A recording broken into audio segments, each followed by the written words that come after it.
Donne la paix, Seigneur, à ceux qui t'espèrent. Ne fais pas mentir les paroles de tes prophètes. Exauce la prière de ton peuple. Au nom du Père et du Fils et du Saint-Esprit, Amen. la grâce de Jésus-Christ notre Seigneur, l'amour de Dieu le Père et la communion de l'Esprit Saint soient toujours avec vous. Et avec votre esprit. Voilà, nous avons terminé la longue saison pascale et maintenant nous reprenons le temps ordinaire et nous sommes à la 8e semaine. Mais je voudrais rappeler que nous sommes toujours au mois de mai et que le mois de mai, c'est le mois de Marie. Alors d'ailleurs, hier, lundi, nous célébrions la fête de Marie, mère de l'Église. Alors durant cette célébration, nous allons ouvrir nos cœurs, demander que l'Esprit du Seigneur continue à travailler en nous, qu'il continue à nous convertir davantage, à nous tourner davantage vers le Seigneur et vers le prochain, tout en reconnaissant le bien que l'Esprit ne cesse de nous combler. Nous allons reconnaître nos manquements devant le Père. Je confesse, Dieu Tout-Puissant, je reconnais devant mes frères et sœurs que j'ai péché en pensée, en parole, par action et par omission. Oui, j'ai vraiment péché. C'est pourquoi je supplie la Vierge Marie, les anges et tous les saints, et vous aussi, mes frères et sœurs, de prier pour moi, le Seigneur notre Dieu. Que Dieu Tout-Puissant nous fasse miséricorde, qu'il nous pardonne nos péchés et nous conduise à la vie éternelle. Amen. Seigneur, prends pitié. Seigneur, prends pitié. Ô Christ, prends pitié. Ô Christ, prends pitié. Seigneur, prends pitié. Seigneur, prends pitié. Prions le Seigneur.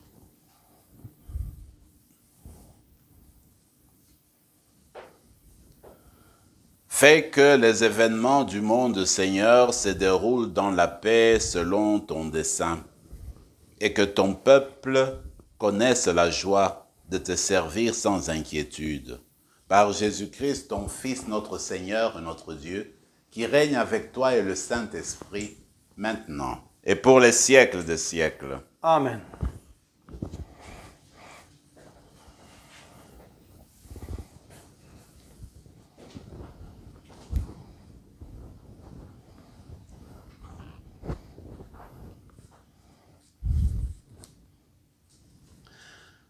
Du livre de Ben Shira, le sage. C'est présenter de multiples offrandes que d'observer la loi. C'est offrir un sacrifice de paix que s'attacher au commandement. C'est apporter une offrande de fleurs de farine que se montrer reconnaissant. C'est présenter un sacrifice de louange que faire l'aumône. On obtient la bienveillance du Seigneur en se détournant du mal. On offre un sacrifice d'expiation en se détournant de l'injustice. Ne te présente pas devant le Seigneur les mains vides. Accomplis tout cela, car tel est son commandement. L'offrande de l'homme juste est comme la graisse des sacrifices sur l'autel. Son agréable odeur s'élève devant le Très-Haut. Le sacrifice de l'homme juste est agréé par Dieu, qui en gardera mémoire. Rends donc gloire au Seigneur sans être regardant. Ne retranche rien des prémices de ta récolte. Chaque fois que tu fais un don, montre un visage joyeux. Consacre de bon cœur à Dieu le 10e de ce que tu gagnes. Donne au Très-Haut selon ce qu'il te donne, et, sans être regardant, selon tes ressources. Car le Seigneur est celui qui paye de retour. Il te rendra 7 fois plus que tu n'as donné. N'essaye pas de l'influencer par des présents, il ne les acceptera pas.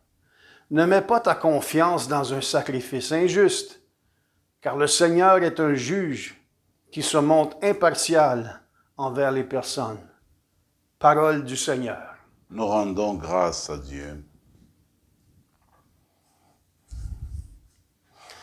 À celui qui veille sur sa conduite, je ferai voir le salut de Dieu. À celui qui veille sur sa conduite, je ferai voir le salut de Dieu.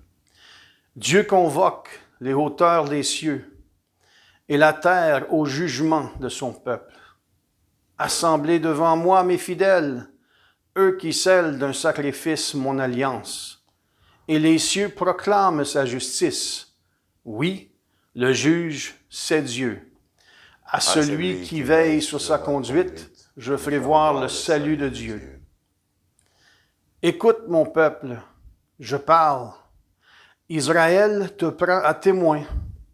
Moi, Dieu, je suis ton Dieu. Je ne t'accuse pas pour tes sacrifices. Tes holocaustes sont toujours devant moi. À celui qui veille sur sa conduite, je ferai voir le salut de Dieu. Offre à Dieu le sacrifice d'action de grâce. Accomplis tes vœux envers le Très-Haut. Qui offre le sacrifice d'action de grâce, celui-là me rend gloire. Sur le chemin qu'il aura pris, je lui ferai voir le salut de Dieu. À celui qui veille sur sa conduite, je ferai voir le salut de Dieu.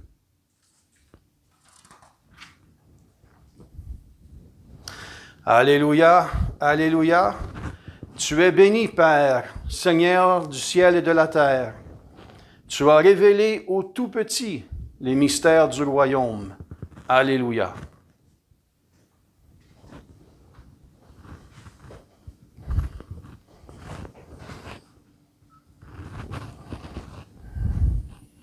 Le Seigneur soit avec vous. Et avec votre esprit. Évangile de Jésus-Christ selon saint Marc. Gloire à toi, Seigneur. En ce temps-là, Pierre s'est mis à dire à Jésus, « Voici que nous avons tout quitté pour te suivre. » Jésus déclara, « Amen, je vous le dis, nul n'aura quitté à cause de moi et de l'Évangile une maison, des frères, des sœurs, une mère, un père, des enfants ou une terre, sans qu'ils reçoivent en ce temps déjà le centuple. Maison, frères, sœurs, mères, enfants et terre, avec des persécutions, et dans le monde à venir, la vie éternelle. Beaucoup de premiers seront des derniers, et les derniers seront des premiers. Acclamons la parole du Seigneur. Louange à toi, Seigneur Jésus.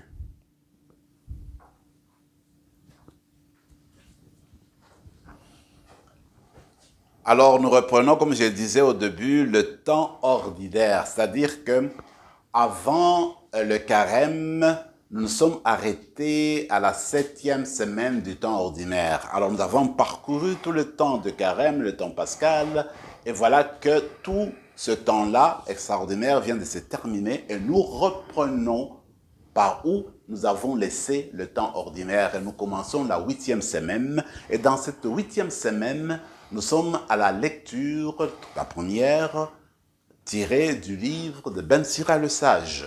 Il est parmi les livres de la sagesse. D'ailleurs, nous sommes déjà au chapitre 35 et cette semaine, nous allons lire ce livre-là et la semaine prochaine, on commencera un autre livre. Mais dans l'extrait d'aujourd'hui, il me semble que l'auteur réfléchit sur la vraie signification des sacrifices sanglants. Qu'est-ce que cela veut dire?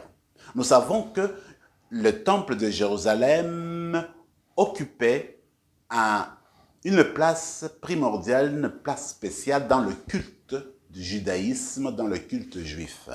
Et ce qui s'est passé au temple, à côté de la prière, à côté des pèlerinages, c'était des sacrifices continuels d'animaux. Maintenant, l'auteur se dit, vous savez, quand vous offrez le sacrifice d'animaux, ce qui compte vraiment pour le Seigneur, si vous voulez que ce sacrifice soit authentique, il faudrait plutôt qu'il reflète reflète notre style de vie. Il faudrait qu'il y ait un lien entre le sacrifice que nous offrons et notre manière de vivre au quotidien. En fait, quand on regarde le prophète Isaïe au premier chapitre, il me semble qu'il explicite davantage ce que l'auteur voudrait dire. Vous vous rappelez, dans le chapitre premier, le prophète dit, le Seigneur se tourne devant son peuple et dit, « Eh bien, je ne sais que faire de tes sacrifices innombrables. La graisse des béliers, le sang de taureau, tout cela, j'en ai marre, j'en suis rassasié. Ce que moi je voudrais, dit Dieu, c'est que tu pratiques la justice. Ce que réellement je voudrais que tu cesses de faire le mal. Je voudrais que tu te purifies et que tu changes ton cœur. Je voudrais que tu changes le pas de l'oppresseur, que tu veilles sur la veuve qui est dans le besoin, que tu t'occupes de l'orphelin, que tu fasses justice. Il me semble, c'est le vrai sacrifice que Dieu attend de nous. Et aujourd'hui encore, nous pouvons dire, dans notre manière d'accueillir la parole de Dieu, dans notre manière de mettre en pratique cette parole, nous serons toujours invités à faire justice, à pratiquer la justice. Au jour le jour, nous sommes invités à changer notre cœur, à nous transformer, à chercher à faire continuellement le bien au quotidien. C'est ce que le Seigneur attend de vous et de moi. C'est ce sacrifice-là qui est agréable à Dieu. Vous vous rappelez, Saint Paul, je pense aux Romains, dira que notre sacrifice, le sacrifice agréable à Dieu, c'est l'offrande de notre personne. L'offrande de notre personne, c'est-à-dire les actes que tu poses qui viennent en aide à l'autre. C'est ça là, le sacrifice, c'est ça l'offrande qui est agréable à Dieu. Alors dans la célébration d'aujourd'hui, c'est la grâce qu'on va demander, que le Seigneur nous donne l'élan, qu'il nous donne le goût, le désir de nous donner en sacrifice, de nous mettre à la disposition des autres pour faire continuellement le bien. Pierre pose une question légitime, moi je dirais, au Seigneur Jésus. Ils ont suivi le Seigneur depuis le début. Et là, de but en blanc, Pierre lui pose la question, « Mais Seigneur, nous avons tout laissé pour te suivre. Alors qu'est-ce qui nous attend après? Quelle est notre récompense ?» Moi, je pense que c'est une question humaine, mais c'est aussi une question, comme je l'ai dit, légitime, que nous pouvons nous poser, où est-ce que cette vie nous amène? Quand nous sommes en communion avec le Christ, quand nous suivons Dieu, où allons-nous en arriver? Et le Seigneur ne mâche pas le mot du tout. Il dit, écoutez, vous qui avez tout laissé, vous qui avez laissé vos familles, qui laissera son père, sa mère, des enfants, une terre, etc., eh bien, cette personne-là recevra les mêmes choses déjà sur la terre ici au centuple. Et à la fin, la vie éternelle. Donc, comme pour dire, dans le christianisme, quand nous avons été baptisés, quand nous sommes entrés dans la famille de Dieu, eh bien, nous avons commencé à vivre une vie nouvelle. Les frères, les sœurs qui ont été baptisés en même temps que nous, eh bien, ils font partie de notre famille.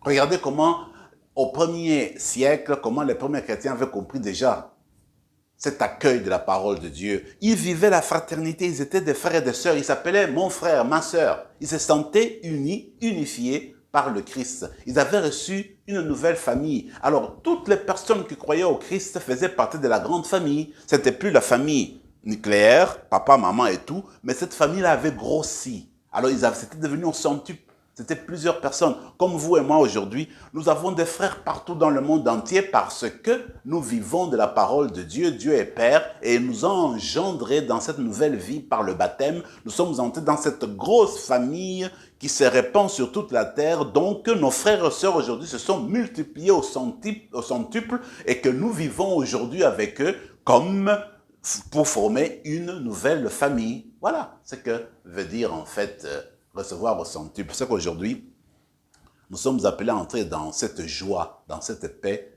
de vivre ensemble, l'être ensemble dans l'église de Dieu, l'être ensemble dans la famille de Dieu. Et cela, c'est au quotidien. En d'autres termes, le Christ ne veut pas dire, eh bien, tout renoncer, tout, ça veut dire que nous renonçons au bonheur. Du tout. Si tu as renoncé des choses pour suivre le Christ, eh bien, le Christ te fait entrer dans le bonheur. Le premier bonheur, c'est la joie d'être ensemble avec tes frères et tes sœurs qui viennent de partout. Et ensuite, il y a cette joie qui va éclater, ce bonheur qui va éclater dans la vie éternelle. Donc, le Seigneur nous donnera la vie éternelle, et cette vie éternelle commence déjà à partir de maintenant. Alors, tournons-nous vers le Seigneur avec joie, parce que il nous invite aujourd'hui à élargir notre horizon, à élargir notre cœur, pour embrasser davantage tous ces frères, toutes ces sœurs qui viennent de partout et qui ont été baptisés dans la même eau que vous et moi, et pour vivre cette fraternité. D'ailleurs, alors que nous célébrons ce mois qui est consacré à Marie, vous vous rappelez à la croix, Jésus fait naître un nouveau monde, une nouvelle famille. Marie est devenue notre mère. Alors, dans cette nouvelle famille, Marie est notre mère. C'est la mère de tous les habitants, de tous ceux qui croient en son Fils. Et c'est voilà la nouvelle famille. Que l'Eucharistie d'aujourd'hui fortifie nos liens, que l'Eucharistie d'aujourd'hui nourrisse notre fraternité et nous fasse grandir dans l'amour les uns pour les autres, dans l'amour pour Dieu. Amen. Amen.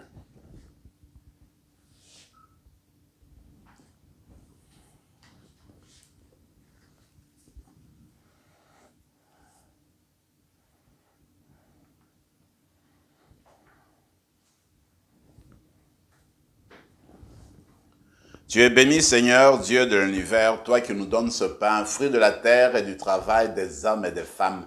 Nous te le présentons, il deviendra le pain de la vie. Béni soit Dieu, maintenant et toujours.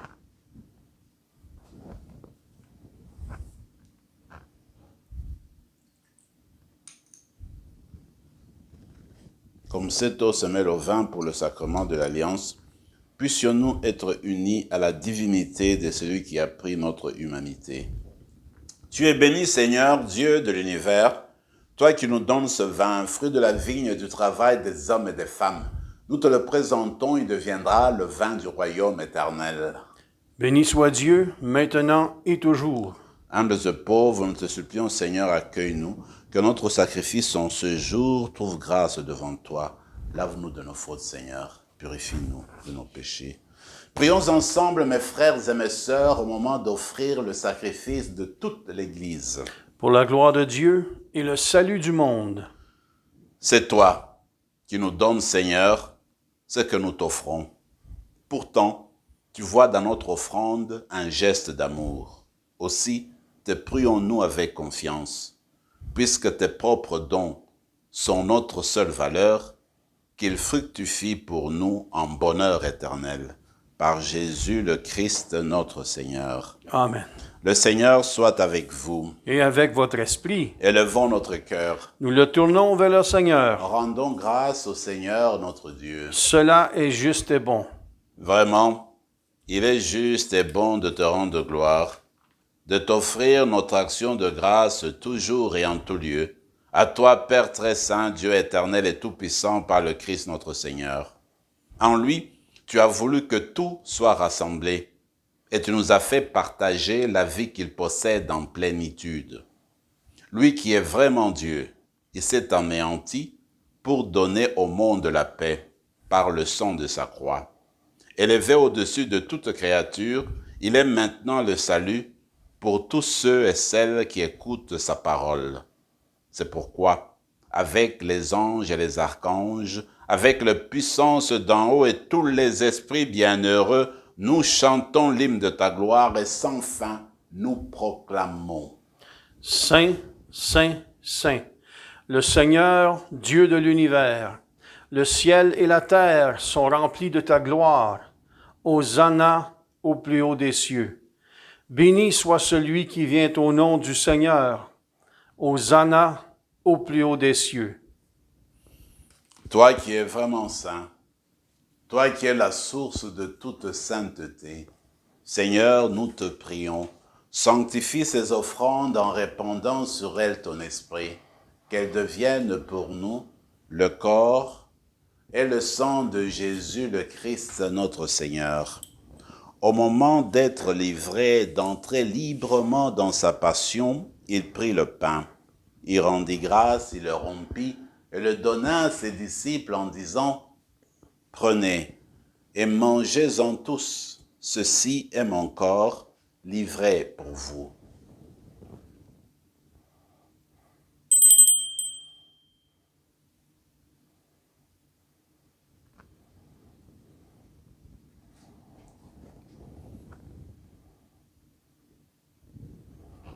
De même, à la fin du repas, il prit la coupe.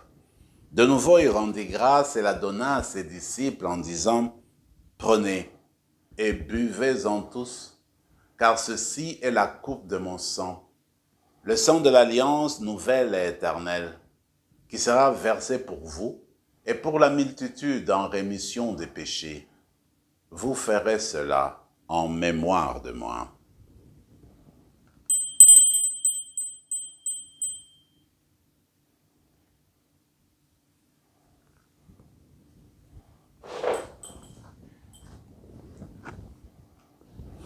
Quand nous mangeons ce pain et buvons à cette coupe, nous célébrons le mystère de la foi.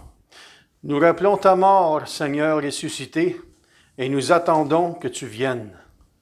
Faisant ici mémoire de la mort et de la résurrection de ton Fils, nous t'offrons, Seigneur, la coupe du salut et le pain d'action de grâce. Et nous te rendons grâce car tu nous as choisis pour servir en ta présence. Humblement, nous te demandons qu'en ayant part au corps et au sang du Christ, nous soyons rassemblés par l'Esprit Saint en un seul corps. Souviens-toi, Seigneur, de ton Église répandue à travers le monde. Fais-la grandir dans ta charité avec le pape François, notre évêque Marcel et tous ceux qui ont la charge de ton peuple. Souviens-toi aussi de nos frères et sœurs qui se sont endormis dans l'espérance de la résurrection et de tous les hommes, de toutes les femmes qui ont quitté cette vie. Reçois-les dans ta lumière auprès de toi. Sur nous tous, enfin, nous implorons ta bonté. Permets qu'avec la Vierge Marie, la bienheureuse Mère de Dieu, avec Saint Joseph, son époux, avec les apôtres, Saint Rémy et les saints de tous les temps qui ont vécu dans ton amitié, nous ayons part à la vie éternelle et que nous chantions ta louange par Jésus-Christ, ton Fils bien-aimé. Par lui, avec lui et en lui, à toi, Dieu le Père Tout-Puissant, dans l'unité du Saint-Esprit, tout honneur et toute gloire pour les siècles des siècles.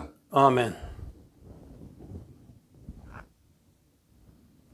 Comme nous l'avons appris du Sauveur et selon son commandement, nous osons dire, Notre Père qui es aux cieux, que ton nom soit sanctifié, que ton règne vienne, que ta volonté soit faite sur la terre comme au ciel.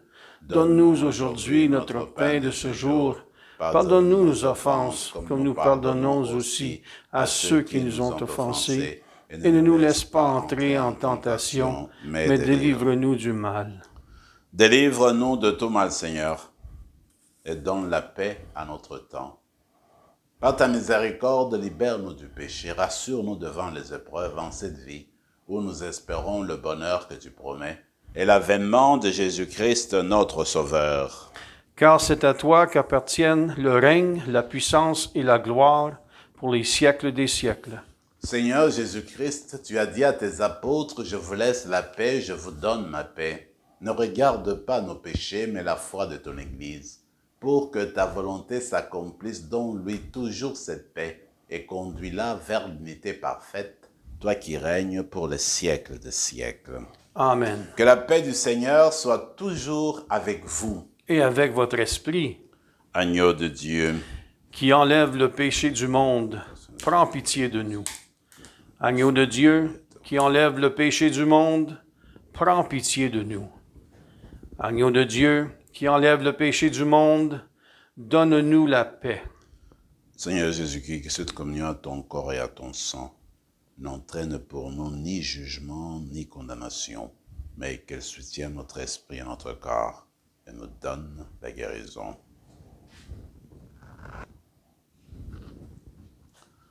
Heureux les invités au repas du Seigneur. Voici l'agneau de Dieu qui enlève le péché du monde. Seigneur, je ne suis pas digne de te recevoir, mais dis seulement une parole, et je serai guéri. Que le corps et le sang du Christ nous gardent pour la vie éternelle. Amen.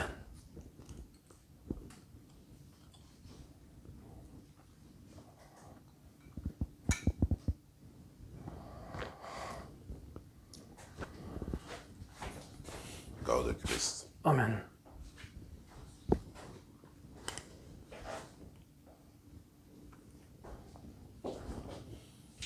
Prenons quelques instants de silence maintenant pour parler à Jésus qui est entré en nous d'une manière spirituelle. Demandons-lui de nous transformer, de faire de nous une offrande agréable à Dieu.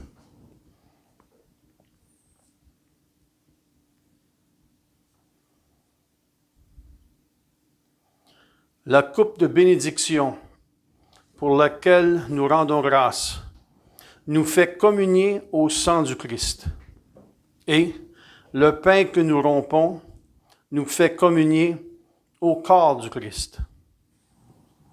Prions encore le Seigneur. Tu nous as nourris, Seigneur, dans cette communion au mystère du salut, et nous t'adressons encore une prière. Par le sacrement qui est notre force aujourd'hui, fais-nous vivre avec toi pour l'éternité. Par Jésus le Christ, notre Seigneur. Amen. Le Seigneur soit avec vous. Et avec votre esprit. Et que Dieu Tout-Puissant vous bénisse, le Père, le Fils et le Saint-Esprit. Amen. Allez dans la paix du Christ. Nous rendons grâce à Dieu.